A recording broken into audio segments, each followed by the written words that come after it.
દોસ્તો, કડદો કરનારાઓ અત્યારે એમના બાળ બચ્ચા સાથે ફટાકડા ફોડે છે, કડદાના પૈસાથી ખરીદેલા ફટાકડા ફોડે છે. કડદો કરાવનારાઓ કડદાના પૈસાથી મીઠાઈ ખાય છે અને કડદાનો વિરોધ કરનારા નિર્દોષ ખેડૂતો અત્યારે જેલમાં જાય છે આ દિવાળીના દિવસે. એટલે કેટલી ક્રૂર અને કેટલી ગંભીર ખરાબ બાબત ગણાય.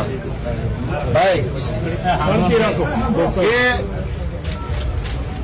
ગુજરાતના તમામ દારૂ વેચનારા બુટલેગરો ખુશી ખુશીથી એના પરિવાર સાથે દિવાળી મનાવી રહ્યા છે અત્યારે, અને હર્ષસંઘવીનો આભાર માની રહ્યા છે બુટલેગરોને ખુશીથી દિવાળી મનાવવા દેવા બદલ.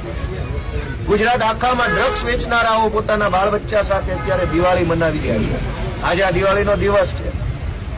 ગુજરાતના વ્યાજ માફિયાઓ હિંચકે હિંચકતા પરિવાર સાથે તહેવાર મનાવી રહ્યા છે. રોડ રસ્તાના નબળા કામો કરી કટકી કરનારા ટેન્ડર માફિયાઓ પોતાના પરિવાર સાથે ખુશી ખુશી બેઠા છે. હપ્તા ઉઘરાવનારાઓ, તોડ કરનારાઓ, કટકી કરનારાઓ બધા જ પોતાના પરિવાર સાથે ખુશી ખુશીથી દિવાળી મનાવી રહ્યા છે. પણ ગુજરાતના ખેડૂતો માટે લડાઈ લડનારાઓ અત્યારે અહીંથી જેલમાં ગયા. એ બતાવે છે કે કેટલું ઘાતકી શાસન ગુજરાતની અંદર છે.